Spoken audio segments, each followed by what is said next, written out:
गोपाळा रे तुझे ध्यान लागोया मना अनुन विसंबे हरी जगत्रय जीवना तनु मनु शरण विनटलो तुझे पायी बाप रखुमा देवी वना वाचोनी अनुने काही गोपाळा रे तुझे ध्यान लागोया मना अनुन विसंबे हरी जगत्रय जीवना पांडुरंगा करो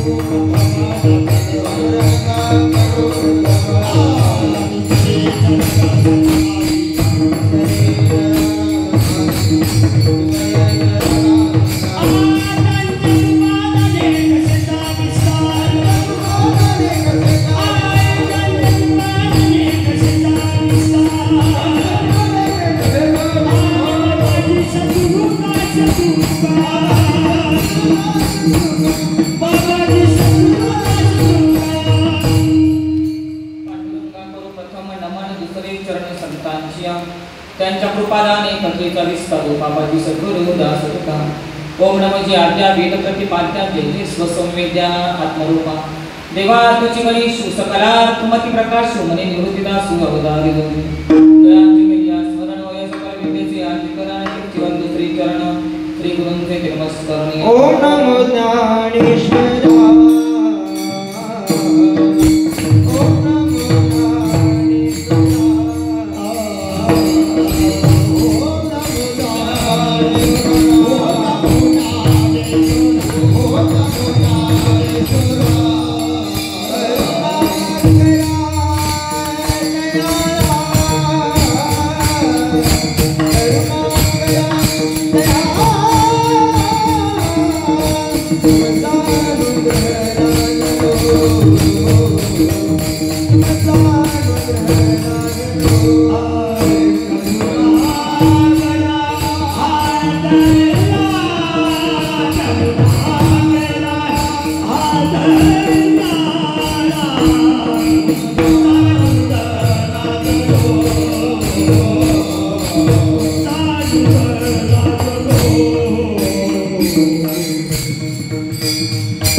एका जनार्दनी तुमचा दास त्याचे आस गुरुवावी यदक्षरं मनाख्ययम् आनंदम् अजम् अव्ययम् तिमन्योरुक्तिनाथेति कातं दैवतम् आश्रये गुरुविज्ञात्या लोके साक्षात् विद्या हि शाङ्करी जयत्याज्ञानमस्तस्ये तयात्राये निरन्तरं सार्वजनचकस्यार्ध शिवयोः समरूपिणं ज्ञातुं न शक्यते दग्नं विधि वैतच्छलामुः अद्वैतम् आत्मनं सत्त्वं दर्शयतो वितस्तरं तो वंदे जगतं आद्योदयो सर्वाभिपतये मूलाय अग्राय मध्याय मूलमध्याय मूर्तये क्षीणाग्र मूलमध्याय नमापूर्णाय संभवे परं ब्रह्मं परं धामं सच्चिदानंद विग्रहं ज्ञानेश्वर इति ख्यातं प्रणमामि गुरुपदं पादनाथं दुर्गादिवैभवं मोक्षोनाम ज्ञानदानैक्यदक्षं कोटिक्षेत्रे निवासनं तं नमामि वेदविज्ञानविश्वं सोनियाचा दिवसाची अमृते पाहलं सोनियाचा दिवसाची अमृते पाहला नाम आठविता रूपी प्रगट पै झाला गोपाळा रे तुझे ध्यान लागोया मना अनुन संबे हरी जगत्रय जीवना प्रस्तुत प्राप्त प्रसंगी कारणाशिवाय कोणतेही कार्य घडत नसते.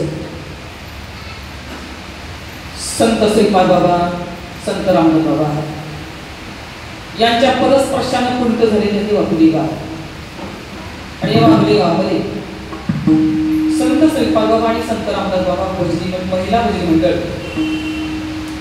एक तपपूर्ती 16 मागच्या वर्षी 12 वर्ष पूर्ण झाली. 13व्या वर्षामध्ये पदार्पण केलं. मला वाटतं प्रत्येक वर्षी हा कार्यक्रम तुम्ही साजरा करता. मग प्रत्येक वर्षी हा जो महिला बुद्धिमंडळ आहे, मी नावं नाही घेणार, अध्यक्ष, उपाध्यक्ष, खजिनदार, सभासद, ज्या कोणी महिला असतील त्या या सर्वांच्या सहकार्याने आणि त्या व्यतिरिक्त सर्व साधक वृंद, सर्व गावकरी, टाळकरी, वाळकरी, सर्व साधक वृंद यांच्या सर्वांच्या सहकार्यानं 12 वर्ष पूर्णत्वाला आणि 13 वर्षामध्ये पदार्पण केले आणि 13व्या वर्षात पदार्पण दिनाचा पूर्णतेचा कार्यक्रम माझ्या वाट्याला आला. त्यानिमित्तानं तुमच्यासारख्या संत सज्जनांची सेवा, तुमच्यासारख्या ब्रह्मवृंदाचं दर्शन घेतले का आवडलं.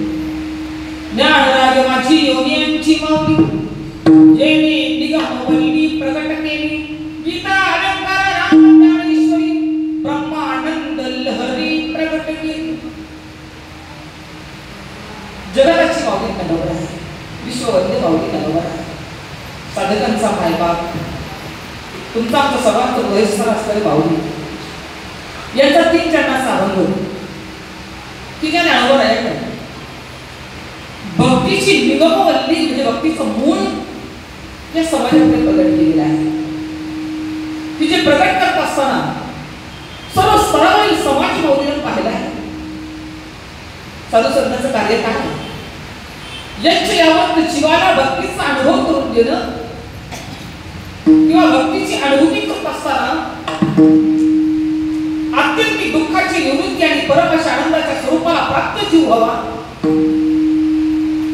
म्हणून प्रत्येक साधू संतांचा या मृत्यू लोकावर अट्टहास आहे. या मृत्यू लोकामध्ये साधू संत जन्माला आले ते याच कामना करतात. जीवाला सुख प्रदान करण्याकरता सुख आहे देवाजवळ, देव आहे तुमच्या आमच्याजवळ. तर तुमच्या आमच्यातल्या देवातलं प्रगटीकरण जोपर्यंत होत नाही, म्हणजे अनुभव जोपर्यंत येत नाही, तोपर्यंत आपली आईला देवाची भक्ती आहे. आणि आपली ही भक्ती पूर्णतेला व्हावी, आपली ही भक्ती परिपूर्णतेला प्राप्त व्हावी, की बहुधा आईला देवावर असलेला हा जीव पहिल्या देवाला जाऊन ब्रह्मरूपतेला प्राप्त व्हावा, त्या ब्रह्मपदाशी एकरूप व्हावा, त्या सच्चिदानंद स्वरूपाला प्राप्त व्हावा, याच्यासाठी ही कीर्तन प्रवचनाची योजना आहे. कीर्तन प्रवचन म्हणजे तुमचा मनाचं मनोरंजन करणं नाही, किंवा घराघरातल्या कहाण्या सांगून तुम्हाला हसवलं नाही, सासू सुनाच्या गप्पा सांगून तुमच्या मनाला खूप चांगलं वाटेल असं म्हणलं नाही. कदाचित तुम्हाला पटो किंवा न पटो, पण साधू संतांनी जो भक्तीचा प्रचार आणि प्रसार जो केलेला आहे, तो खऱ्या अर्थानं जीवाला जीवनमुक्त स्थितीचा अनुभव करता यावा, किंवा जीव हा मोक्षाला प्राप्त व्हावा. आणि त्याला मोक्ष मिळवायचा असेल, किंवा त्याला मोक्ष ब्रह्मपदाची अनुभूती करायची असेल, तर त्याच्या जीवनामध्ये तो दिवस यायला पाहिजे. साधू संतांच्या जीवनामध्ये कोणता दिवस महत्वाचा आहे, जीवाच्या जीवनामध्ये कोणता दिवस महत्वाचा आहे. आपल्या जीवनामध्ये वाढदिवस असतील, लग्नाचे वाढदिवस, जन्माला येणारे वाढदिवस, किंवा अनेक दिवस आपल्या जीवनामध्ये आपण महत्वाचे साजरे करतो.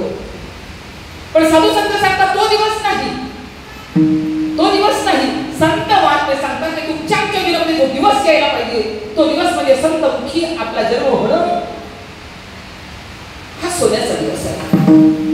कारण की अनुभूती माऊलीने घेतलेली आहे. प्रत्येक साधू संतांची अनुभूती जी आहे तीच अनुभूती आपल्याला प्राप्त होणं गरजेचं आहे. पण भक्ती क्षेत्रामध्ये ज्ञानोबा असतील, तुकोबा असतील, एकनाथ महाराज असतील, नामदेव महाराज असतील, सगळे संत, कोणतेही संत घ्यायला भक्ती साधतात. सेना महाराजांची पुण्यतिथी झाली. सर्व संतांचा भक्ती क्षेत्राचा अनुभव येत आहे आणि आमचा मात्र वेगवेगळा आहे. याचाच अर्थ आमचा मार्ग कुठेतरी चुकलेला आहे आणि आपल्याला तो मार्ग प्राप्त व्हावा. हो, त्या मार्गाला जाणे वर्तनाने कोणत्या वयात जायचंय, विश्व मोहने लावावे.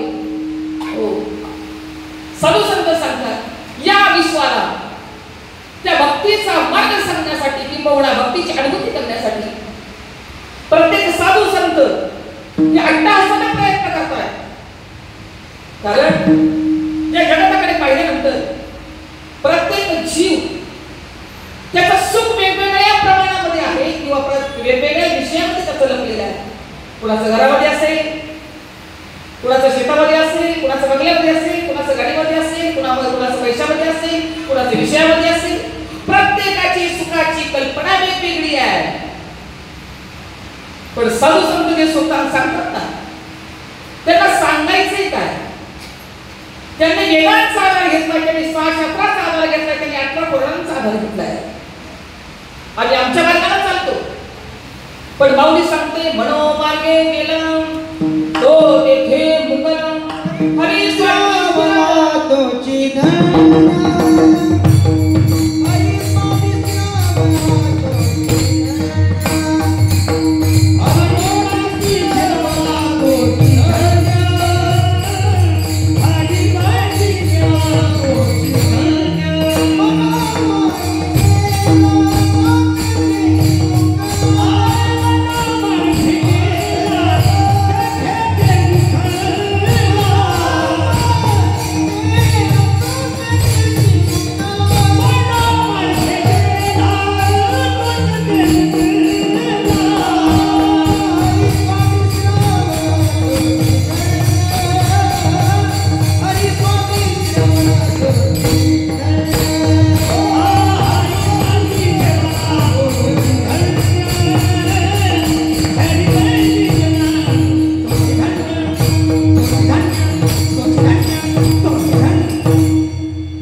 कार्यक्रमाची रूपरेषा आहे.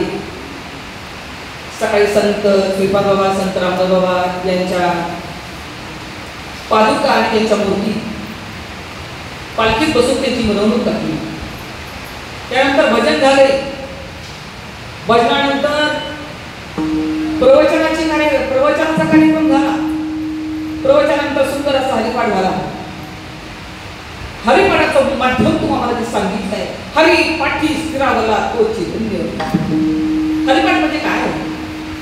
4 वेदांचा, 6 शास्त्राचा, 18 पुराणांचा, उपनिषदांचा सार म्हणजे हरिपाठ आहे. तो या जगाकडे पाहिल्यानंतर प्रत्येक स्तरावरचा जीव त्यांनी पाहिल्याकडे बद्ध आहे.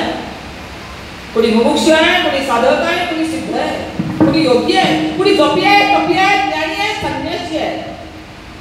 या प्रत्येकाला जीव ब्रह्माचा ऐक्याचा अधिकार प्राप्त करून द्यायचा असेल तर प्रत्येकाला त्याच्या भाषेमध्ये समजून सांगावं लागेल.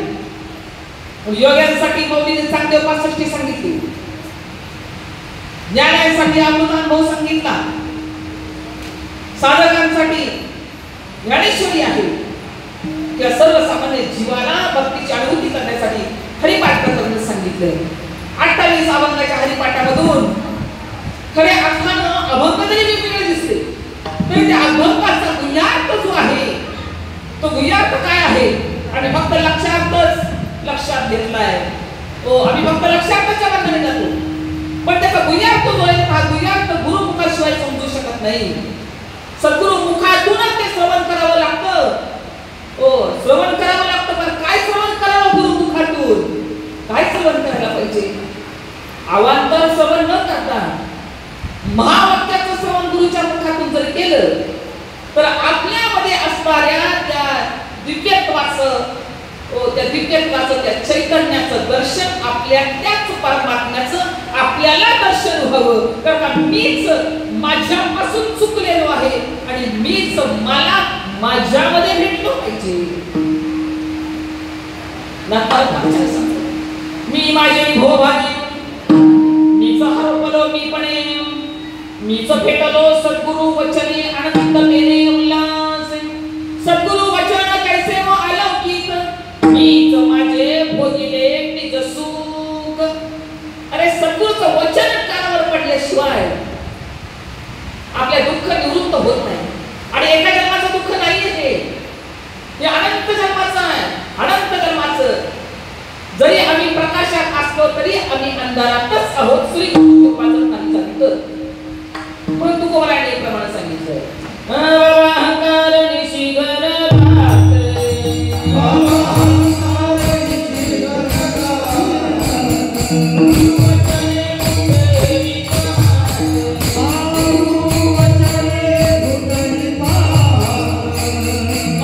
भक्ती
वास्तविक आपल्याला यातलं काहीच नाही. मी याहून वेगळा याची अनुभूती करण्यासाठी, पण जोपर्यंत जीव दर्शन आहे तोपर्यंत साधू सांगतात बाबा अहंकार निशी निशी म्हणजे रात्र, अशी घनदाट रात्र आहे की कधी न संपणारी आहे. पुनरपि जननम पुनरपि मरणम जननी जठरे जठरे शयनम, हे जन्माला येणारी मरण म्हणजे कधी संपणार आहे. आणि याला निशी असं म्हटलंय, याला रात्र असं म्हटलंय. आमच्या जीवनात कुठे पहाट आहे? ओ पहाट कधी होणार आहे आमच्या जीवनामध्ये? पहाट म्हणजे काय? ओ कधीही न संपणारं सुख किंवा जीवाची जीवदर्शन राहून जीवा सुख स्वरूप आहे याचा अनुभव करावा. जीव आनंद घन आहे. ओ जीव आणि ब्रह्म ऐक्याचं साधन प्राप्त करून त्याच्यामध्ये 11 साधनं सांगितली. श्रवण मनन निधिध्यासन तत्व पदार्थ शोधन किंवा निष्काम कर्म आहे, निष्काम उपासना आहे. तर सगळ्यात महत्वाचं साधन कोणतं आहे? ओ सगळ्यात महत्वाचं साधन शिव ब्रह्म ऐक्य ज्ञान साधूच्या मुखातून जोपर्यंत कानावर पडत नाही ते श्रवण आपण जोपर्यंत करत नाही. म्हणून श्रवणाचे विषय व्हायचा नाही. काय श्रवण करायचं? काहीही श्रवण करायचं नाही. कीर्तनाच्या माध्यमातून श्रवण करायचं असेल तर जेणे आपला उद्धार होईल. हो जेणे आपला उद्धार होईल, आपल्याला मोक्षाचा रस्ता खुला होईल ती पाहून आपली वृत्ती अंतर्मुख होऊन व आपल्यामध्ये रममान होईल आणि आपल्या त्या दिव्यत्वाचं दर्शन आपल्याला होईल. आणि दिव्यत्वाचं दर्शन ज्या दिवशी होतं, ज्या क्षणाला होतं, तो दिवस आमच्या जीवनामध्ये धन्य आहे. कारण आपण तो म्हणाले तो दिवसच देऊ देऊ माझा शिंदा लक्ष्मी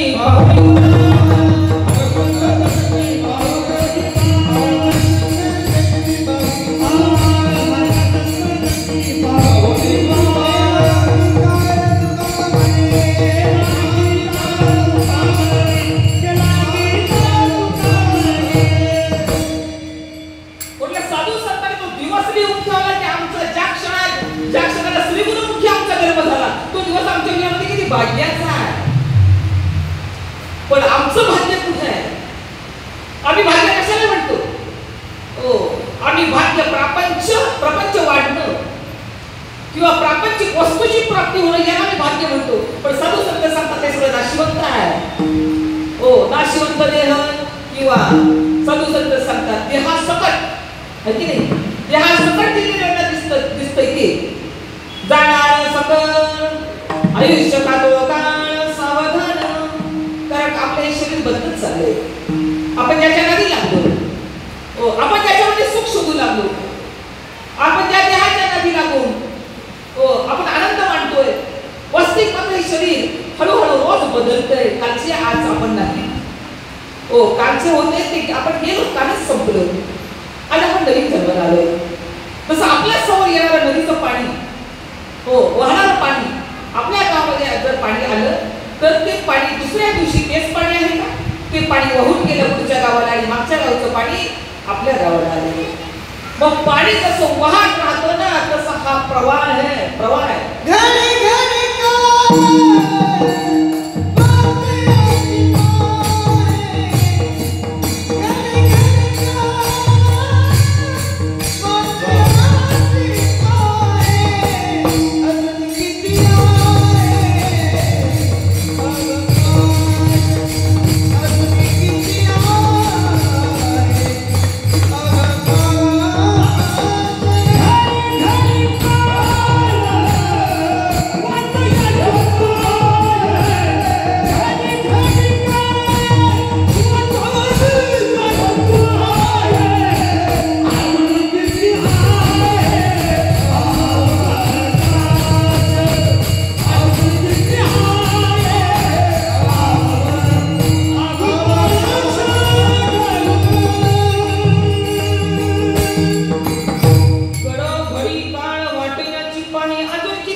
दुःख रूप देह दुःखाचा संसार सुखाचा विचार नाही कोठे. पण आपण ठीक सुख शोधण्याचा मात्र प्रयत्न करतो की जे कधीच मिळणार नाही. तर नाही करे फिर उडणे करणी करके पछताए बीज लगाए बबूल का तो आव कहां से काय. म्हणजे अरे त्या आपल्याला आंबे तर खायचे असतील ना तर बाबळीचे मेळावून कसे आपल्याला मिळतील? तसं आपलं जसं कर्म आहे, हो जसं कर्म आहे तसं आपल्याला भोगावं लागेल. पण साधू संत सांगतात की माणसाचं शरीर जे मिळाले ना, ते माणसाचं शरीर एका दिव्य दर्शनासाठी, एका दिव्य अनुभूतीसाठी तुम्हाला भगवंताने बाहेर केलंय. तो अनुभव कोणता आहे नेमका, आणि तो अनुभव कशाला येतो? तर संतांचा जर अनुभव पाहिला, ज्ञानोबरायांचा जर अनुभव पाहिला, तर ज्ञानोबराय सांगतात साक्षात शांकरी विद्या माझ्या सद्गुरूनं मला प्राप्त करून दिली.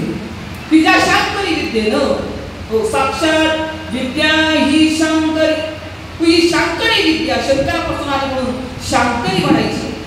हो, शम म्हणजे सुख देणारी, शम म्हणजे सुख देणारी आणि करी म्हणजे सुख प्रदान करणारी, अशी ती विद्या सद्गुरूच्या मुखातून त्या अक्षराला आम्हाला प्राप्त होते. त्या दिवशी आमचं दुःख निवृत्त होतं.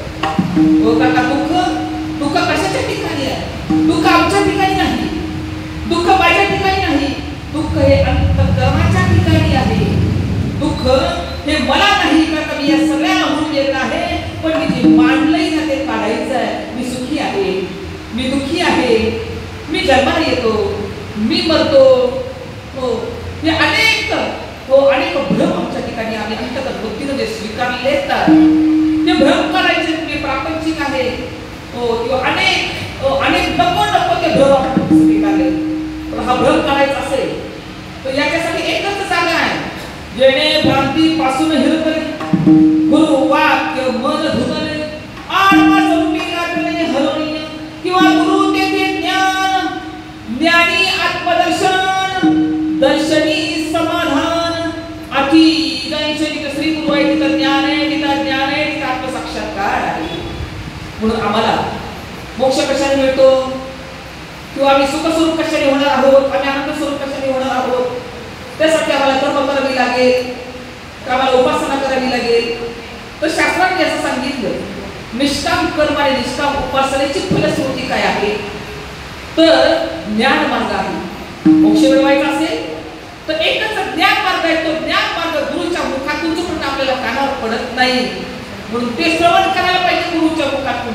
तेव्हा तो दिवस आमच्या जीवनामध्ये सोन्याचा होईल. हो, मग ज्ञानोबरायांच्या जीवनामध्ये निवृत्ती नामाची कृपा होत काय, आणि ज्ञानोबराया काय, तो भक्तीची अनुभूती काय येते. म्हणून तो दिवस महत्वाचा आहे की गुरुमुखी आपला जन्म व्हायला पाहिजे. आपला जन्म आईच्या मुखातून झाला तर आपलं दुःख कुठे संपलं? दुःख नाही संपलं. आणि एका जन्माचं दुःख कुठे? अनादि संसार मालेच्या ठाई नित्य विषय भोगीले पाही, ते ठसावले चित्ताच्या ठाई वारंवार भोगीत नसेल. पण एका जन्माचं कुठे ते दुःख? अनंत जन्माचं दुःख हा जीव भोगतोय, अनंत जन्माचं दुःख. पण हे दुःख संपवायचं असेल तर याच देहामध्ये तुम्हाला दुःख संपवून तुम्हाला सुखरूप होता येतं. मग सुखरूप कोण आहे? सुखरूप आहे परमात्मा. सुखरूपा ऐसा तुला कोण? सुखरूपा ऐसा तुला कोणी सांगा? सुखरूपा ऐसा तुला कोणी? माझ्या पांडुरंगा सारिता ऐसे, माझ्या पांडुरंगा सारिता तो, माझ्या पांडुरंगा सुखरूपा ऐसा तुझा कोण सांगा? माझ्या पांडुरंगा सारिता तो. म्हणजे पांडुरंग म्हणजे काय? पंढरपूरचा पांडुरंग म्हटले नाही. तुम्ही राम म्हणा, तुम्ही कृष्ण म्हणा, तुम्ही पांडुरंग म्हणा, तुम्ही विठ्ठल म्हणा, तुम्ही हरी म्हणा, तुम्हाला काय म्हणायचं ते म्हणा, नारायण म्हणा, काहीही म्हणा, पण त्याचा निर्देश मात्र कुठे जातो माहितीये का? त्याचा निर्देश मात्र आत्मस्वरूपाकडे जातो. वाच्यात तुम्ही काही म्हणा, पण या सगळ्याचा लक्षात जो आहे ना तो ब्रह्म आहे. मग सुख कुठे आहे? त्या ब्रह्मस्थितीला प्राप्त झाल्यानंतर सुख आहे. आणि ती स्थिती प्राप्त करून घ्यायची असेल तर त्या स्थितीला जर प्राप्त करून घ्यायचं असेल तर जे स्वप्रिय, ब्रह्मनिष्ठ आणि कृपाळू, बरं का, शरणागती कुणाची करायची नसते. शरणागती कुणाची करायची?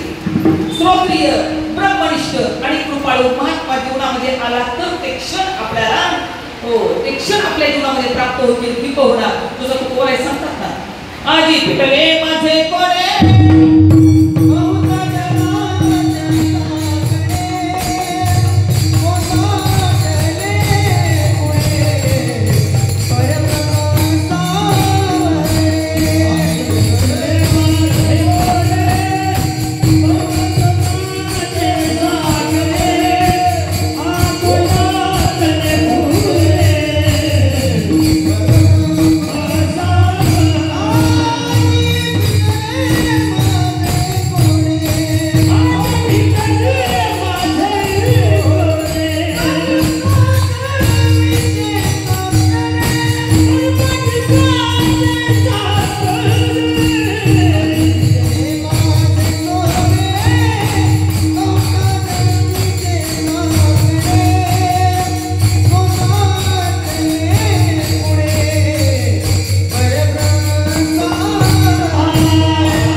बहुत जन्माचे साकण कोदाटले पुणे परब्रह्म सावण. तो दिवस महत्वाचा आहे. आज म्हणजे कोणता दिवस आहे? गुरुमुखातून ते श्रवण करणं. काय श्रवण करायचं? गुरुमुखातून. गुरुमुखातून ते ब्रह्मव्यक्त ज्या क्षणाला कानी पडलं तो दिवस तर वाक्याचा आहेच. पण नुसतं कानी पडून भागत नाही, तर त्या ब्रह्मनामाची साधना केल्यानंतर देहाचा विसर पडावा. तर सद्गुरूंची स्थिती तुम्हाला आम्हाला प्राप्त करून दिलेली आहे. त्याच्यासाठी कैसा मनाचा मारू न करता, इंद्रियाले दुःख न देता, मोक्ष असे ऐता श्रवणा माझे. अरे मनाला मारून काही परमार्थ होत नाही. तो मनाचा मारू न करता, पण इंद्रियाला कोणताही दुःख न देता साधून जे आमच्या कानामध्ये जे ब्रह्मवाक्य, जे ब्रह्मनाम सांगितले, त्याला तत्वमसी म्हणा, प्रज्ञानम ब्रह्म म्हणा, अयनात्मा ब्रह्म म्हणा, किंवा अहम ब्रह्मास्मी म्हणा, सगळ्याचा अर्थ एकच आहे. साधूंनी सांगावं तत्वमसी. तत्वमसी म्हणजे ते तू आहेस, ते तू आहेस, ते तू आहेस, ते ब्रह्म तू आहेस. दिसतंय ते तू नाहीस. हो, दिसतंय ही उपाधी आहे, पण या उपाधीच्या आतमध्ये जे चैतन्य आहे ते तुझं खरं स्वरूप आहे. तू उपाधीच्या नादी लागला, पण उपाधी वेगळे, तुम्ही निर्विकार, काहीच संसार तुम्हा नाही. हो, संसार आम्ही का स्वीकारला? हो, संसार आम्ही आमच्या अंतःकरणवृत्तीवर ठसलाय, म्हणून आम्ही आमचा म्हणतोय वास्तविक पाहता येताना काही आणलं नाही, जाताना काही न्यायचं नाही. ते शरीर पडणं, हो, इथंच टाकून जायचं. मग नेमकं तू कोण? स्वतः शोध लावण्यासाठी परमार्थ आहे. आणि हा स्वतः शोध कधी पूर्ण होईल आमचा? स्व म्हणजे आत्मा जाणं, ते काही नित्य अनुसंधान. आम्हाला अनुसंधान करण्याशिवाय स्वतः शोध कधी लागेल? तर श्री गुरु मुखातून हो आम्हाला श्री गुरु सांगतील, ते तू असशी, ते तू असशी, ते तू असशी म्हणजे तत्वमसी. आणि आम्ही ते स्वीकारावं. हो गुरुवर्य, ते ब्रह्म मी आहे, ते ब्रह्म मी आहे म्हणजे अहम ब्रह्मास्मी, ते ब्रह्म मी आहे. सद्गुरू सांगतात ते ब्रह्म तू आहेस, आणि आपण म्हणावं ते ब्रह्म मी आहे. म्हणजे श्रवण करावं साधूच्या मुखातून, म्हणजे मोक्ष असे ऐका श्रवणा माझी. आता वास्तविक मोक्ष कोणाला आहे? मोक्ष कोणाला? हो, मोक्ष देहाला आहे का? मोक्ष सूक्ष्म देहाला सोडवायचं कोणाला? स्थूल देहाला सोडवायचं, सूक्ष्म देहाला सोडवायचं आहे. हो, की आपल्याला सोडवायचं? श्रीगुरु कुणाला सोडवणार आहे? आणि स्थूल देह इथंच टाकायचा. स्थूल देह इथे टाकून जायचं. याचं काय होतं? बरोबर माती होते. हा स्थूल देह पंचमहाभूताचा आहे. हो, देह तव पाठाचे झाले, ते कर्माच्या गुणी गुंतले, बोलचे जाती सुधले, जन्म मृत्यूच्या. म्हणजे देह पंचमहाभूताचा आहे. आप, तेज, वायू, पृथ्वी आणि आकाश. हो, आणि त्रिभुवन पंचमहाभूत त्रिगुणात्मक हा देह बनलेला आहे. आणि मग हे शरीर हे इथं टाकून जायचं. मग जर हे शरीर इथं टाकायचंय, तर साधू संत बोध कुणाला करणार आहे? हो, साधू संत बोध कुणाला करणार आहे? आणि 84 लक्ष योनीमध्ये कोण फिरणार आहे? साधू संतांनी काय केले? आपल्या वर्मावरच धाव घातलाय. म्हणजे तो फिरतोय ना मनुष्य देहा, प्रत्येक देहामध्ये 84 लक्ष योनीमध्ये कोण फिरतो? मरतो कोण, फिरतो कोण, आणि कुठे जात नाही आणि येत नाही ते कोण आहे? याचा शोध लावण्यासाठी माणसाचा जन्म आहे. आणि ज्या क्षणाला हा शोध लावेल ना, तो दिवस भाग्याचा. तो दिवस हो आमचा भाग्यानं उजळणार आहे. उजळले भाग्य आता अवघी चित्ता, आमची चित्ता संपणार आहे. हो, म्हणून स्थूल देह टाकायचा, तो पंचमहाभूताचा आहे. सूक्ष्म देह आहे, हा 17 तत्वाचा आहे. पंचकर्मेंद्रिय, पंचज्ञानेंद्रिय, पंचप्राण, मन आणि बुद्धी धरली तर 17 तत्वाचा आहे. अंतकरण नुसतं धरलं तर 16 तत्वाचं आहे. मन बुद्धी चित्त अहंकार धरलं तर 19 तत्वाचं आहे. आणि कुणी कुणी पंच अंतकरण पंचपण धरलं, आणि परत हे पण मन बुद्धी चित्त अहंकार पण धरलं, परत तो 20 तत्वाचा होतो. हिशोब काहीच असे ना, त्या हिशोबावर आपला परमार्थ नाही. पण आपल्याला व्यवस्थित समजावं म्हणून साधू संतांनी काय केले? हे प्रक्रिया ग्रंथ करून ठेवले. हो, हे प्रक्रिया ग्रंथ काय की त्या क्रियेने तुम्हाला तिथपर्यंत जाता यावं म्हणून. मग तो सूक्ष्म देह जो आहे तो प्रत्येक देहामध्ये फिरतोय, प्रत्येक 84 लक्ष योनीमध्ये फिरतोय, आणि कुठे जात नाही, कुठे येत नाही. ते माझं स्वरूप आहे. म्हणजे मी कोण आहे? कोहम कोहम कोहम नाहम देह न मे देह केवलो अहम सनातना. म्हणजे मी कोण आहे तर मी सनातन. सनातन म्हणजे काय? सनातन म्हणजे कधीही त्याचा नाश होत नाही, त्याला सनातन असं म्हणतात. जे शस्त्राने मरत नाही त्याला सनातन म्हणायचं. जो अग्नीने जळत नाही त्याला सनातन म्हणायचं. हो, आणि जो पाण्याने भिजत नाही त्याला सनातन म्हणायचं. म्हणजे मी कसा आहे? मी अनादि आहे. हो, मी अनादि आहे आणि त्या अनादि तत्वाचा शोध. कारण विज्ञान काय करतं? विज्ञान जे दिसतंय त्याचा शोध लावतं आणि संत महात्मे काय करतात? जे दिसत नाही त्याचा शोध लावतात. हो, म्हणजे पहा, न्यूटनने काय केलं? एक वस्तू घेतली, वरती फेकली आणि वरती फेकल्यानंतर ती वस्तू खाली आली. त्याच्यामुळे खाली आल्यानंतर त्याला कुतूहल वाटलं, अरे वरती फेकलेली वस्तू वरती राहायला पाहिजे, पण ती खाली काय येत नाही. मग त्याने परत दुसरी ती प्रक्रिया केली, परत उचलली ती वस्तू वरती फेकली, परत खाली आली, परत वरती फेकली, परत खाली आली. मग त्यानं शोध लावला पृथ्वीच्या पोटामध्ये गुरुत्वाकर्षण नावाची शक्ती, म्हणून प्रत्येक फेकलेली वस्तू ही खाली पृथ्वीकडे येते. हो, मग गुरुत्वाकर्षण शोध न्यूटनने लावला. त्याच्या अगोदर पृथ्वीच्या पोटामध्ये गुरुत्वाकर्षण शक्ती होती की नव्हती? का शोध लावल्यानंतर निर्माण झाली? होती, पण त्याच्या लक्षात आलं, त्याने पाहिल्यानंतर ती गोष्ट त्याच्या लक्षात आली आणि तो शोध गुरुत्वाकर्षणाचा न्यूटनच्या नावावर खपवला गेला. पण ती शक्ती अगोदरच त्या पृथ्वीच्या पोटामध्ये आली. म्हणजे शास्त्रज्ञ काय करतात? जे दिसतंय त्याचा शोध लावतात आणि संत काय करतात? या जगतामध्ये जे दिसत नाही त्याचा शोध लावतात.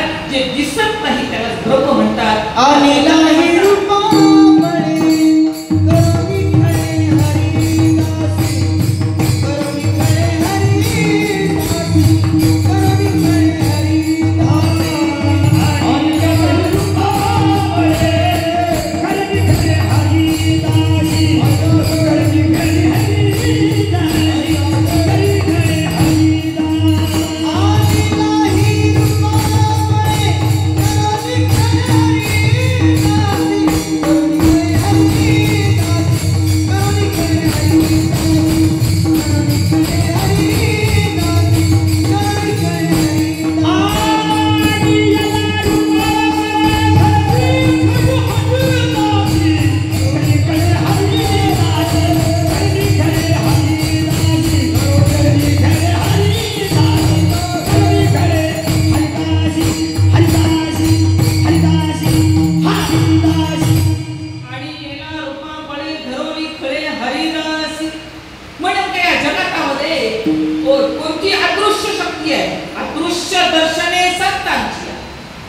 हो, मग साधू संत काय करतात?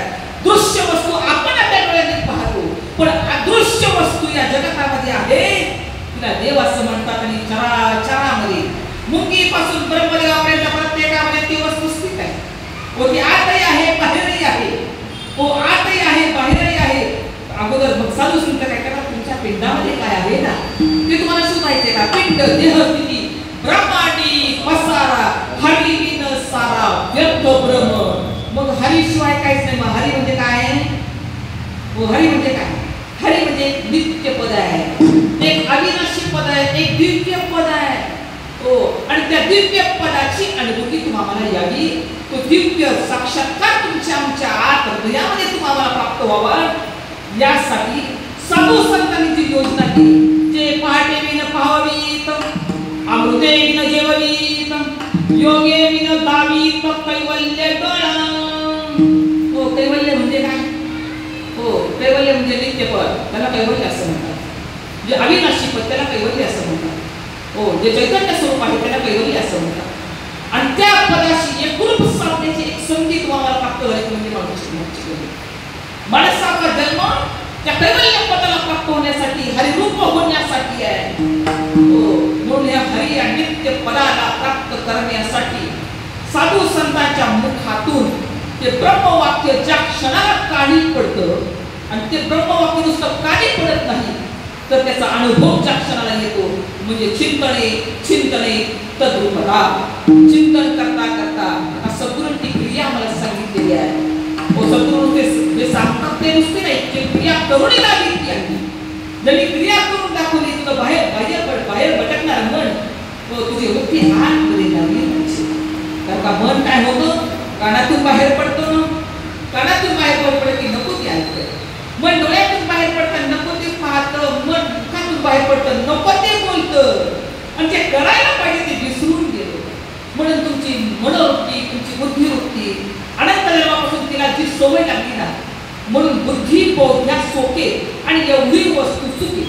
बुद्धी ही बाहेरच्या बहिरंगाला सोडलेली आहे. म्हणजे तिला लोकेशन, तिला फोकस, तिला लाइटिंग हे सगळं आवडतं, पण तिला तिच्यामध्ये जी दिव्यता आहे ती तिला अनुभवायला आवडत नाही.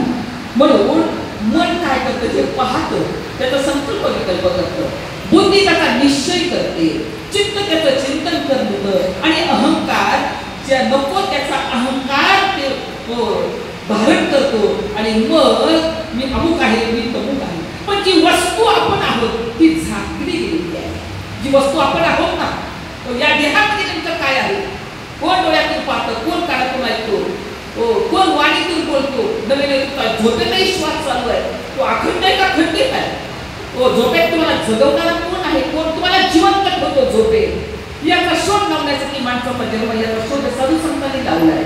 आणि साधू संत नुसतं स्वतः पुरता नाही तर या जगाला ते ज्ञान देण्यासाठी त्या ते सुखी झाले आणि जगाला सुखी करण्याचं एक शपथ माझ्या ज्ञानोबरांनी घेतलेली. अवघाची संसार सुखाचा करी, अवघाची संसार सुखाचा करी, अवघाची संसार सुखाचा करी, अवघाची संसार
त्याला या कलियुगामध्ये नामस्मरणाचा आधार घ्यावा लागेल, नामचिंतनाचा.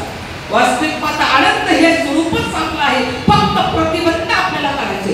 पाणी तयार आहे, पाणी तयार आहे, जमिनीखालचं फक्त वरचा गबाळ करायचं आहे. तसं आपलं स्वरूप हे आनंद स्वरूपच आहे. आणि आपल्या स्वरूपाला पाण्याचं नाही, बाह्य प्रकाशाची गरज नाही. आपणच स्वयंप्रकाशित आहोत. पुढे बघायचे सांगितलं की उभी पाटे विन पाववीत अमृते विन जेववीत. समजा एखादी वस्तू पाहिजे असेल, अंधारामध्ये एखादी वस्तू पाहिजे असेल तर ती अंधारामध्ये वस्तू पाहता येत नाही, तिला लाईटचा प्रकाश लागतो, है की नाही? लाईट जर गेली तर आपण बॅटरी लावतो आणि सकाळ जर झाली तर सूर्यप्रकाशामध्ये वस्तू दिसते. म्हणजे दिवसा सूर्यप्रकाशामध्ये वस्तू दिसते, रात्री लाईटच्या प्रकाशामध्ये वस्तू दिसते. पण आता एक दृष्टांत असा आहे, एक काळा कुट्ट माणूस आहे. मला काय सांगायचंय, मी स्वयंप्रकाशित आहे, मला जगण्यासाठी मला बाह्य प्रकाशाची गरज नाही आणि हे ज्या क्षणाला कळेल ना तो दिवस आपल्या जीवनामध्ये घडलायचा. एक काळा कुट्ट माणूस आहे. तो काळा कुट्ट माणूस काळ्या अंधारामध्ये, काळ्या ढेकळामध्ये काळी घोंगडी पांघरून बसलेला आहे. माणूस कसा आहे? काळा कुट्ट माणूस आहे. तो काळ्या ढेकळामध्ये बसलाय. काळी अंधारी रात्र आहे. आणि काळी घोंगडी पांघरून बसलाय. पण त्याला स्वतःचं शरीरही दिसत नाही, त्याला स्वतःचं शरीर दिसत नाही, त्याच्या अंगावर असलेली काळी घोंगडी पण दिसत नाही. काळी रात्र आहे. पण कोणत्याही वेळी कोणत्याही स्थळी मी नाही असं ज्ञान आपल्याला कधी झालंय का? मी ज्ञान आपण कधी विसरतो का? नाही, रात्री आपण जेवायला बसलो आणि लाईट गेली. लाईट गेल्यानंतर कोणीच कुणाला दिसत नाही, कोणीच कुणाला दिसत नाही. पण आपण म्हणणार मी इथं बसलोय का, मी इथं बसले का. मग मी आपण विसरलो का? जरी देह विसरत नसला तरी मी विसरत नाही. मग हा मी नेमका आहे कोण? हा मीचा शोध लावला ना, हो तो ज्ञानोबा आहे. मी हा कोण करावा विचार म्हणे ज्ञानेश्वर निवृत्तीचा. हो पण मी कोण आहे? ओ मग मी दिसतोय ते मी का माझ्या आत आहे ते मी? दिसणार हे सूक्ष्म स्थूल आहे, फिरणारा सूक्ष्म आहे. पण मी कुठे जात नाही, मी कुठे येत नाही, असा मी आहे. आणि त्या मीला शोधायचंय, बाहेर नाही, तो मी आत आहे. हो तो आतला मी ज्याला शोधायचा आहे. तर या जीवनामध्ये साधन काय आहे? बरं, प्रत्येकाचं साध्य एकच आहे. हो तुमचं आमचं प्रत्येकाचं साध्य एकच आहे. साध्य काय? प्रत्येकाला सुख पाहिजे. तुमच्यापैकी कुणाला मरावं वाटतं? कुणाला मरावं वाटतं? कुणालाच मरावं वाटत नाही. का मरावं वाटत नाही? कारण मी अमर आहे म्हणून. हो आपण अमर आहे म्हणून आपल्याला मरावं वाटत नाही. आणि प्रत्येकाला सुखच का पाहिजे? कारण मी सुखरूप आहे म्हणून प्रत्येकाला सुखच असावं वाटतं. कुणाला वाटतं दुःख असावं? हो का तुम्ही ती वस्तू स्वयंभू आहे, मी सुखरूप आहे, मी अमर आहे. पण त्या अमर पदाला प्राप्त होण्यासाठी म्हणजेच काय, तर त्या दिव्य स्वरूपाचं साक्षात्कार करून त्या दिव्य स्वरूपाची अनुभूती करून ते स्वरूपच मी आहे. म्हणून साधू संतांनी आम्हाला अनुसंधान सांगितलं. हो माझे मी अनुसंधान संकल्प जाणे निषेध मध्याची चोक याची नाव एक म्या अटीला होशी मध्या स्वरूपा पावसी. हे अंतकणीचे तुझपाशी बोलत असे अर्जुना. माझ्या अंतकणात एक म्हणजे गोष्ट मी तुला सांगते, जेणेकरून तू सुखरूप होशील.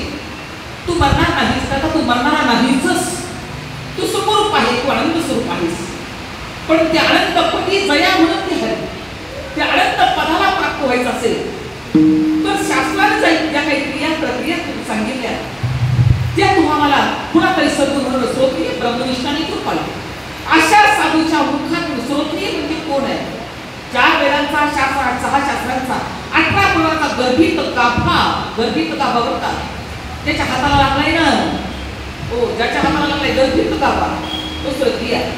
ब्रह्मनिष्ठ म्हणजे तो ब्रह्मस्वरूपाशी एकाकार झालेला आहे आणि तो जगावर कृपा करण्याकरता आलाय, जगाला सुखी करण्याकरता आलाय. सुखी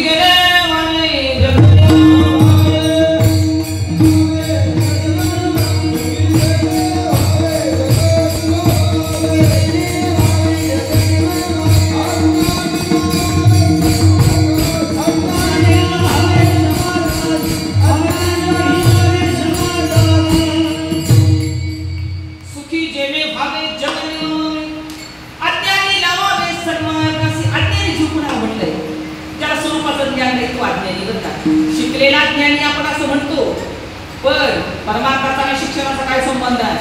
बघा विवेकानंदांचा, विवेकानंद हे परम रिटायर्ड आहेत आणि त्यांचं श्री गुरु कोणी अंते वाटले रामकृष्ण परमहंस आहे की नाही. मग ज्ञानी कोण आणि अज्ञानी कोण? हो अज्ञानी म्हणजे मी देह आहे, देहाच्या संबंधाने जे करते पण भोगते पण मी स्वीकारलंय, तो अज्ञानी आहे. आणि ज्ञानी कोण आहे? हो मी देह नाही, मी करता नाही, मी भोगता नाही, मी जन्माला येत नाही, मी मरत नाही. तर मी कोण आहे? मी कोण आहे? अमर अमर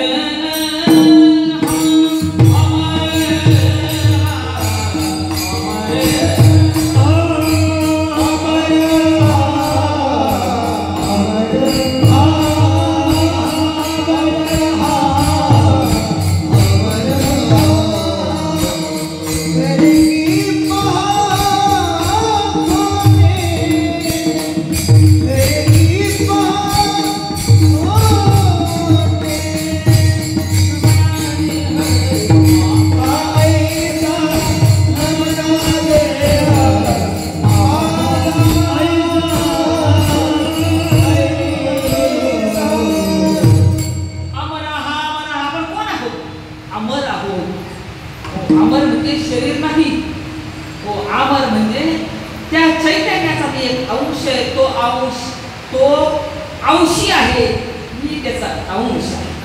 तो अंशी आहे, तो विश्वामध्ये व्यापलेला आहे. हो आणि मी त्याचा अंश आहे, विश्वामध्ये आहे म्हणून ब्रह्म म्हणायचं, आतमध्ये आहे म्हणून त्याला आत्मा म्हणायचं. म्हणून त्या आत्माचा साक्षात्कार करणं हे माणसाचं प्रथम कर्तव्य आहे. हो, आपलं सगळ्यात पहिलं कर्तव्य काय? मुख्य कर्तव्य काय? हो, बाकीची कर्तव्य होती किंवा न होती आणि आपण गेलं तरी प्रपंच होतच नाही, ही कर्तव्य आपली नाही. आपलं मुख्य कर्तव्य काय आहे? आता आपल्या स्वरूपाची ओळख आपल्याला करून घेणं आणि त्या स्वरूपाची एकरूप होणं हे ज्या क्षणाला होईल त्या दिवशी होईल आणि कधी होईल? सद्गुरूचा हात मस्तकावर आपल्याकडे येईल. हो, सद्गुरूचा हात आपल्या मस्तकावर पडेल. सद्गुरूच्या तळ हाताचा आणि आपल्या मस्तकाचा स्पर्श ज्यावेळेला होईल ना, म्हणजे साधू आपल्यावर शक्तिपात करतो. म्हणजे जसं एका महात्म्याच्या मुखातून मी एक दृष्टांत ऐकलेला आहे. ज्यावेळेला आई आपल्या बाळाला मांडीवर घेते, ज्यावेळेला आई आपल्या बाळाला स्तनपान करण्यासाठी लहान बाळाला मांडीवर घेते ना, तेव्हा ते बाळ स्तनपान करतं आणि त्या आईचा तळहा तिच्या टाळूवरनं ठेवत असतो. मग त्या टाळूचा आणि तिच्या हाताचा काय संबंध आहे हे कळण्यासाठी आई आणि मुलंच व्हावं लागतं, हो की नाही? हे कळण्यासाठी हो आई व्हावं लागतं किंवा मूल व्हावं लागतं. तसंच आहे सद्गुरूचा स्पर्श आपल्या मस्तकाला ज्या क्षणाला होईल ना, त्या दिवशी सद्गुरू कानामध्ये नाम देतील आणि आपल्या मस्तकावर हात ठेवून शक्तिपात करतील. म्हणजे त्यांचं सर्वस्व, बरं का, परमात्माची सर्व शक्ती तुमच्यामध्ये टाकतील की नामाच्या रूपाने. मग हो, मग काळी जे पेरिले डोळा ते उगवलेले व्यापक भरले पियेचे साधू कानामध्ये सांगतील. हो, मग कानामध्ये सांगितल्यानंतर ज्या वेळेला मन आपल्या कानातून बाहेर पडेल, आपलं मन सुद्धा कानातून बाहेर पडले पाहिजे आणि सद्गुरूची वाणी, आपलं मन आणि सद्गुरूची वाणी याचा ज्या दिवशी संयोग होईल ना, आपलं मन कानातून बाहेर पडावं आणि सद्गुरूची वाणी ही आणि मन त्याच्याशी एकरूप व्हावं आणि मन परत आपल्या बरोबर जागेवर जाऊन त्याची साधना करेल ना, त्यावेळेला बहिर्मुख असणारं मन, मन अनंत जन्मापासून बाहेर फेरी म्हटलंय तिला, ते बाहेर फेरी असणारं मन ज्यावेळेला अंतर्मुख होऊन आज साधना करेल ना, तेव्हा त्याला त्या दिव्य साक्षात्काराची अनुभूती देता येईल आणि मग त्याला तो अनुसंधान ज्याला म्हटलंय ना, सद्गुरू दिलेलं तो मी आहे, हो असं त्याला स्फुरण त्याच्या आतमध्ये होईल, तो अनुभव येईल, तो दिव्य साक्षात्कार होईल आणि तो काही बोलता येणार नाही, हो तो काही सांगता येणार नाही. हा जास्त त्याला अनुभव घ्यायचा, हो हा भक्तीतला अनुभव, हा दिव्य साक्षात्काराचा अनुभव हा जास्त त्याला घ्यायचा आहे. म्हणून ज्या दिवशी सद्गुरूची आणि आपली भेट होईल ना, तो दिवस आपल्या जीवनामध्ये भाग्याचा, तो दिवस आपल्या जीवनामध्ये सोन्याचा. ज्ञानोबरायांच्या जीवनामध्ये निवृत्तीनाथानंतर ज्ञानोबरायांवर जो निवृत्तीनाथाचा अनुग्रह झालेला आहे, व त्या अनुग्रहानंतर ज्ञानोबरायांचं आंतरिक जे आहे, हो सगळं आपण बहिर्मुखत आहे ते अंतर्मुख होऊन हो आपल्या विचारांची धाव सांगते. आपलं मन स्थिर व्हायला पाहिजे, आपलं मन शांत व्हायला पाहिजे, आपलं मन स्वच्छ व्हायला पाहिजे. तसं वाहणाऱ्या पाण्यामध्ये आपलं प्रतिबिंब दिसतं का? वाहणाऱ्या पाण्यामध्ये नाही दिसत. वाहणाऱ्या पाण्यामध्ये आपलं प्रतिबिंब दिसत नाही. तर आपलं प्रतिबिंब जर पाण्यामध्ये पाहायचं असेल तर नदीचं पाणी स्थिर पाहिजे, शुद्ध पाहिजे, शांत पाहिजे. मग आपण नदीच्या काठावर उभा राहिलो ना की आपण अख्खी दिसतो. जर पाण्यामध्ये प्रतिबिंब पाहायचं असेल तर पाणी शांत, हो निर्मळ पाहिजे आणि स्थिर पाहिजे. तशी आपली वृत्ती स्थिर शांत ज्यावेळेला होईल ना, तेव्हा हो तेव्हा आपल्याला कळेल मी कोण आहे, मी प्रतिबिंबित झाली आहे, हो का त्याच्या सापेक्ष मी बिंब आहे का बिंबापेक्षा पण मी वेगळा आहे का प्रतिबिंब आरशात आपण पाहिलो, हो आरशात आपण पाहतो, आरशात पाहिल्यानंतर आपलं प्रतिबिंब आपल्याला आरशामध्ये दिसतं. पण प्रतिबिंब कधी दिसतं? बिंब आहे म्हणून. मग आरसा फोडला, आपलं बिंब कुठे गेलं? बिंब फुटलं का? पण आपलं मुख आहे तसंच आहे. तसं मी कोण आहे, मी कोण आहे, मी प्रतिबिंबित झालेला जीव आहे, हो का मी स्वयंभू आहे. म्हणून तुकारामांना सांगावं लागलं का म्हणे हा तो स्वयं परब्रह्म मूर्खने वर्म संतचर. ज्या दिवशी हा ज्ञान अनुभव येईल, हो ज्या दिवशी हा अनुभव येईल तो दिवस सोन्याचा अभंगाचा करायचा. सोन्याचा दिवस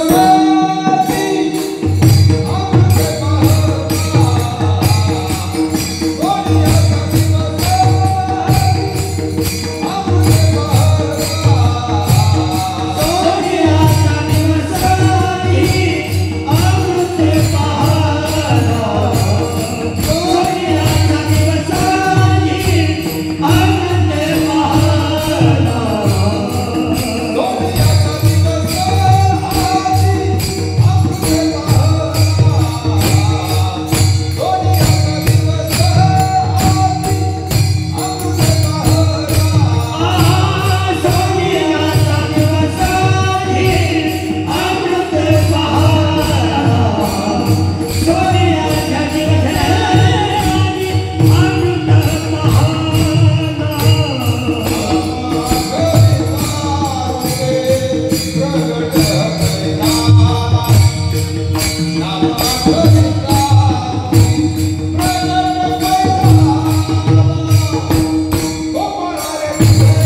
माझी झाला सोनियाचा पिकलिया वाचन म्हणून माझ्या वाचन किंवा माझ्या वाणीला राम नामाची चटक क्षणाला लागली आणि माझं मन अंतर्मुख होऊन ध्यान करू लागलं ना. सद्गुरूच्या मुखातून माझ्या कानावर ते ब्रह्मवाक्य पडलं. त्या क्षणाला काय होत आलं, काना वचनाची भेटी सरीसाची पैकिरटी वस्तू होऊनी उठी कवन येतो. त्या क्षणाला ती वस्तूच झालं. वस्तू म्हणजे काय, परमात्मा असे जे एक वस्तू असे ती वस्तू जया दिसे ज्ञान असतो. परमात्मा नावाची वस्तू आहे, तर वस्तू म्हटले काय वस्तू म्हणणं सुद्धा तिथं काहीच म्हणता येत नाही. हो, तिथं काहीही म्हणता येत नाही. का म्हणण्यासारखं काहीच नाही. जर म्हणायचं म्हटलं तर म्हणणाराही शिल्लक राहतो. हो, त्याला काही म्हणायचं म्हटलं तर म्हणणारा शिल्लक राहतोय. वास्तविक पाहता ती स्वयंभू वस्तू आहे. पण कधी कळेल, हो, वस्तू होऊन होती परमात्मा नावाची वस्तू प्रत्येकाच्या हृदयामध्ये स्थित आहे आणि तिची अनुभूती करणं, हो, हे मनुष्य जगाचं सगळ्यात मुख्य कर्तव्य, परम कर्तव्य काय असेल तर स्वतःचा अनुभव करणं. माझ्यातला मी शोधलं हे आपल्या सगळ्यात परम कर्तव्य आहे. पण ही गोष्ट मात्र सद्गुरूच्या मुखातूनच ती आपल्याला कळत असते आणि ते नाही. परमात्मा म्हणजे काय, हा बाजाराचा विषय नाही. परमात्मा हा एक गुरु एक शिष्य परंपरेचा म्हणजे गुरु शिष्य परंपरा अनादिकालचा संप्रदाय आणि संप्रदायपूर्वक नाम ज्याला कानात पडेल तेव्हाच ती अनुभूती येते, अन्यथा नाही. म्हणून निवृत्ती नावाच्या कृपेने गाणवायला तो अनुभव आलेला आहे आणि तो अनुभव जगाला द्यायचा आहे त्यांना. बघा, जगाला सुखी करायचंय कारण ते सुखी झाले म्हणून मौलीने शपथ घेतलेली आहे. तरी अवधान ऐकले गेले बघ, सर्व सुखासी पात्र होते ते प्रतिज्ञा उत्तराने उघड नाही का. हो, ते जग सुखी व्हायचं असेल, जीवाला जीवपणा जायचा असेल, जीवाला परमपदा जर प्राप्ती व्हायची असेल त्यासाठी योजना मात्र सद्गुरूच आहे, सद्गुरूचीच आहे. जसं वसंत ऋतू आल्यानंतर झाडांना फुलांना फळांना जशी पालवी फुटते ना, तसं श्री गुरुची कृपा झाल्यानंतरच तुम्हाला आत्मदर्शन होतं. म्हणून माऊलीची मोठी आता उपाय वनवसंतू जो आत्मेचा आहे वतंतू अमृताची परी मुतू कारुण्याचा. माऊली सांगतात, हो, असा अमूर्त असणारा मूर्त स्वरूप घेऊन, बघा, हो, अमूर्त असणारा परमात्मा मूर्त स्वरूप घेऊन आपल्याला अनुभव करण्यासाठी, हो, जो उपाधी धारण करून आलेला वास्तविक उपाधी वेगळा असताना, हो, पण उपाधी धारण करून फक्त जगत कल्याणाकरता. म्हणून म्हटलं तसं वसंत ऋतू आल्यानंतर पानांना फुलांना फळांना जसं बहर येतो ना, तसं जीवनामध्ये असा अमूर्त असणारा तो परमात्मा मूर्त रूपाने येऊन आपल्या मस्तकाला हातात घेऊन ज्याला बोध करेल ना, हो, त्या क्षणाला आपला पुनर्जन्म असेल आणि आईच्या उदरातून झालेला जन्म आपल्या जन्म मृत्यूला कारणीभूत ठरतो आणि तो दिवस धन्य आहे. श्री गुरुच्या मुखातून झालेला जन्म, तो आमचं जन्मही नाही मरणही नाही, मी त्याहून वेगळं आहे. सच्चिदानंद रूपम शिवहम शिवहम शिवहम. हो, हे आमच्यामध्ये अखंड चालू आहे बरं का. हो, आमच्यामध्ये अखंड चालू आहे.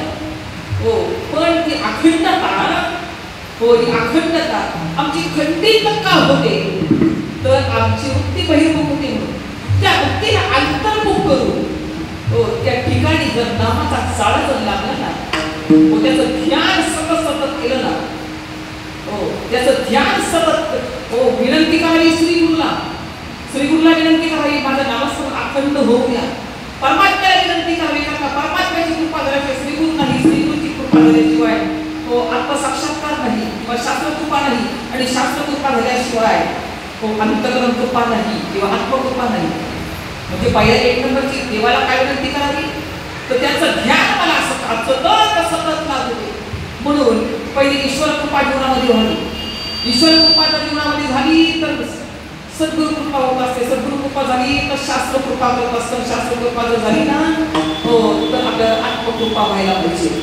या चार कृपा जीवनामध्ये संपादन करण्यासाठी माणसं गेलं नाही, बाकी इतर अनेकांच्या कृपा संपादन करा. हो, पण या चार कृपा जर नाही ना प्राप्त झाल्या तर मग मात्र जीव हा कसा करायला पाहिजे. म्हणून जीवाला मोक्ष मिळवायचा असेल, उद्धार करायचा असेल, प्रभूचं प्रेम मिळवायचं असेल, आपल्यामध्ये ती भक्तीचा उगम व्हायचा असेल तर मग त्याचं ध्यान करावं लागेल. म्हणून माऊली सांगते अभंगाच्या दुसऱ्या चरणामध्ये गोपाळा मी तुझे ध्यान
अखंडता आपल्यामध्ये आपल्याला कळाली आणि आपल्याकडे अखंड आहे, खंडित नाही.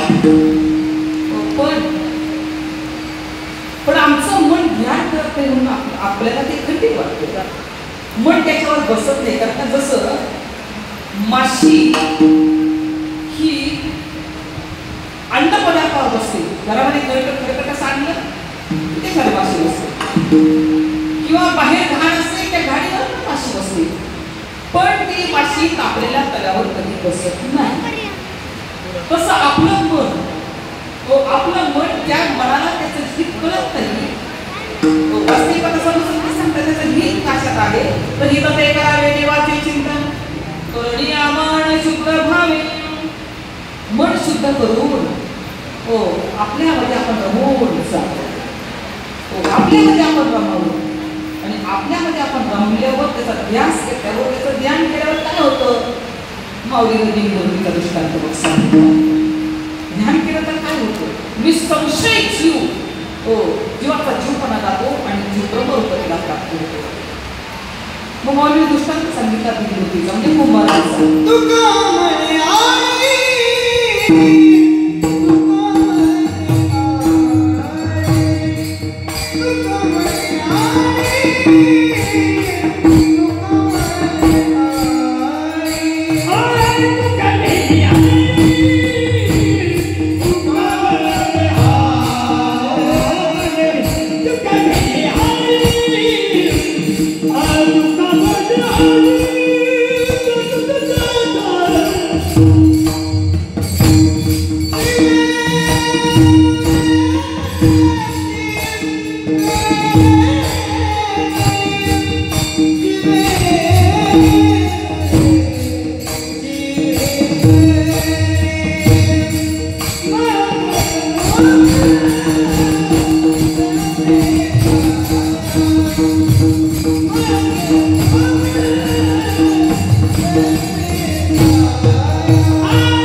शेण आणि माती एकत्र काला करायचा आणि त्याने ती घरं सारवायची.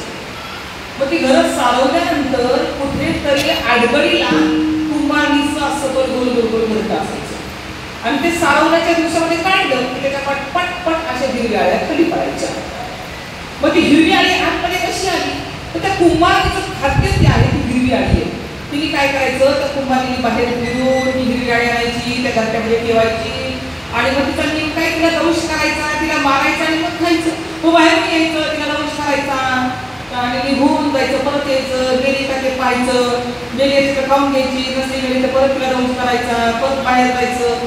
असं सारखं तिची क्रिया चालू असते. पण आतली आळी रक्तबंबाळ झाली आहे कारण त्या कुंभाराने दंश करून करून करून सगळं शरीर रक्तबंबाळ झाले. आणि तिला मनामध्ये तिच्या आता बसली आहे ना ती फक्त ती कुंभारी आता ती येईल, मला दंश करेल, मला संपूर्ण शरीरात रक्त काढेल, निघून जाईल. आता ती येईल, मला दंश करेल, संपूर्ण शरीरात रक्त काढेल आणि निघून जाईल. त्या आईला जो ध्यास लागलाय त्या कुंभारणीचा ध्यास लागल्यावर तिचं खाणं पिणं झोपणं तिचं स्वास्थ्य तिची मनशांती सगळं ते हरवलंय.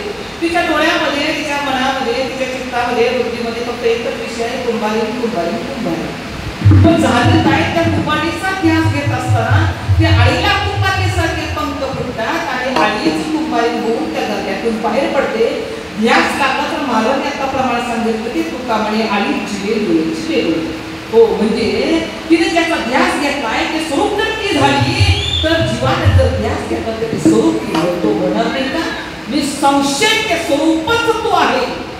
पण उपाधीच्या नादी लागून अधिष्ठानावर तो विसरून गेलेला आहे. आपलं चैतन्य घर आपलं स्वरूप असताना दिसतोय ते मी आहे असा त्याने तो ध्यास घेतलाय.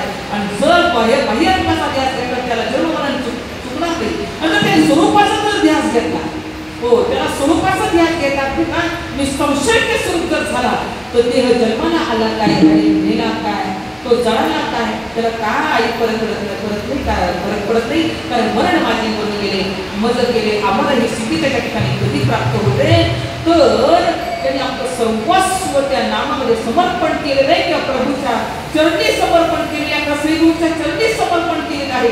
हो, म्हणजे काय होतं, तशी फुलं आहेत, फुलं नाही की नाही. आता कीर्तन करायच्या वेळात काग जरी पडला तरी तो अजून 2 तासांनी तो कुणाच्या तरी पायाखाली असतो, नाही की नाही. आपण नवीन गाडी आणली, त्या गाडीला हार घातला, तोही उकळलेला असतो. राजकारण्यांच्या गळ्यात हार पडला, तोही पायाखाली असतो. लग्नामध्ये नवरा नवरीच्या गळ्यामध्ये फुलं पडली, ही पायाखाली असतात. मौतीवर फुलं पडली तरी ती पण पायाखाली असतात. पण अशी एक फुलांची जागा की ती फुलं पायाखाली येत नाही, तर त्याचं निर्माल्य होतं, त्या प्लास्टिकच्या पिशव्यामध्ये ठेवलं जातं आणि ते पाण्यामध्ये विसर्जन केलं जातं. मग फुलांनी कुठं पायात पडायला पाहिजे? देवाच्या गळ्यामध्ये, देवाच्या चरणाशी समर्पणाचा भाव असेल. म्हणजे फुलांनी विकरांना कुठे न जाता, हो ज्यानं त्याला निर्माण केले त्याच्या चरणाशी जर गेले ना, तर ते कुणाच्या पायाखाली येत नाही. तसंच हा जीव जर त्या परमात्मा नामाचं ध्यान करेल, त्या परमात्मा नामाचं चिंतन करेल, तर तो परब्रह्म स्वरूप होऊन जाईल, त्याला दुसरी कोणतीही गती राहणार नाही. म्हणून तन मन हे नामामध्ये प्रभूच्या चरणाशी समर्पण करून, प्रभूच्या चरणाशी म्हणजे आपण अंतर्मुख होऊन आपल्या स्वरूपामध्ये लीन होऊन त्या नामामध्ये आपलं सर्व समर्पण जर केलं, तर ज्ञानवराय सांगतात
सद्गुरूच्या मुखातून जे कानावर पडले त्या ब्रह्मवाक्याशी एकरूपता साधल्यानंतर जीवाचा जीवपणा जातो.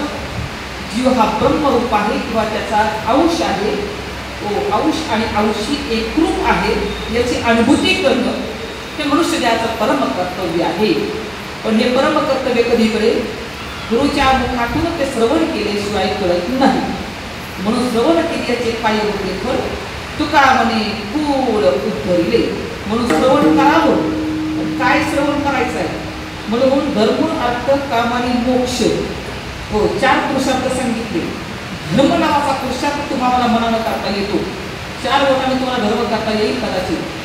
अर्थ पैसा प्रत्येकाला कळतो. धर्म अर्थ काम तो प्रत्येकाला कळतो. पण मोक्ष नावाचा पुरुषार्थ आहे ना तो आपल्या मनानं आपल्याला करता येत नाही. तो 4था पुरुषार्थ जो आहे ना हा सद्गुरूच्या मुखातूनच तुम्हाला प्राप्त करून घ्यावा लागतो. म्हणून हा जो आजचा जो अभंग आहे तो कुणाची कृपा झाल्यानंतर ज्ञानोबरायांच्या मुखातून तो बाहेर पडलेला आहे. कुणाच्या कृपा झाल्यानंतर एक निवृत्तीनाथाची कृपा झाली ना, तोच क्षण त्यांच्या अंगामध्ये बाळकाचा ठरला. नव्हे परिस्थिती नाही बदलता आली आणि बदलली. तो बदलायचं सामर्थ्य त्यांच्यामध्ये नव्हतं काही ज्ञानोबरायांकडे. परिस्थिती बदलायचं सामर्थ्य नव्हतं. अरे जो भिंत चालू शकतो हो त्याच्यामध्ये काय सामर्थ्य आहे ते बाहेर जे भिंत चालू शकतात ना ते पंचकपराची निर्मिती करू शकत नाही. जो मेलेला पुरुष उठून त्याला ज्ञानेश्वरी द्यायला लावतात ना हो त्याचं सामर्थ्य तर पाहिलं आठ आणि अचाट आहे. पण साधू सांगताना या जगतामध्ये स्त्रीचा पुरुष जो करू शकतो जो रेड्याच्या मुखातून वेद करून घेऊ शकतो केवढंच सामर्थ्य आहे. पण ज्ञानोबरायांना या जगतापुढे चमत्कार सांगायचे नाही. त्याला सांगायचंय या जगतामध्ये आलेला जीव हा ब्रह्म साक्षात्काराचा अधिकारी आहे. तो ब्रह्म साक्षात्कार श्री गुरुच्या मुखातून नामाच्या त्या ब्रह्म वाक्याच्या किंवा त्या महावाक्यामुळेच त्याला ते प्राप्त होत असतं अन्यथा नाही. आणि म्हणून ते ब्रह्मनाम सद्गुरूच्या मुखातून ज्ञानोबरायांना प्राप्त झालं. मनस्थिती बदलली. परिस्थिती आहे तशीच आहे. सामर्थ्य असताना सुद्धा परिस्थिती नाही स्वतःची बदलली, मनस्थिती बदलली. आणि परमार्थामध्ये मनस्थिती बदलली ना की मग मन मुंडा मग परब्रह्मदुंडा आहे की नाही. मनाचं मुंडन करा म्हणजे तिला वैर पूर्ण होता. ते मन अंतर्मुखी करा आणि त्याला सतत माझ्या मना लावो छंद नित्य गोविंद गोविंद म्हणून तन आणि मन श्रीकृष्णाच्या चरणाशी किंवा नामामध्ये समर्पित जर झालं तर तो क्षण आपल्या जीवनामध्ये फार मोलाचा अनमोल अनमोल तो क्षण आहे. तो क्षण काही शब्दात येत नाही. शब्दाला म्हणून करता तो शब्दातीत आहे, वाच्यातीत आहे. असं कारण का तो क्षण म्हणजे सद्गुरूंनी आपल्यावर केलेला अमृताचा वर्षाव आहे. म्हणून तो वर्षावच्या क्षण होईल ना तेव्हा सोनियाचा दिवस आजी अमृते पाहलं नाम आठविना रूपी प्रगट पैदाना गोपाळाने हृदयाला लागोया मना अनुनय संबे हरी जगत्रय जीवना तनो मनु शरण नटलो तुझे पायी मा परम देवरा वाचोनी अनुनय काही गोपाळाने हृदयाला लागोया मना अनुनय संबे हरी जगत्रय जीवना ज्ञानेश्वर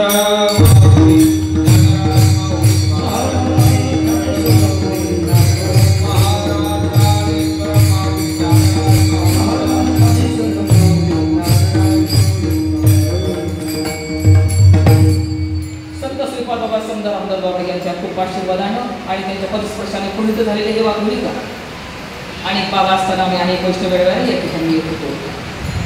पण त्यानंतर काहीसा विसर पडल्यासारखा झाला.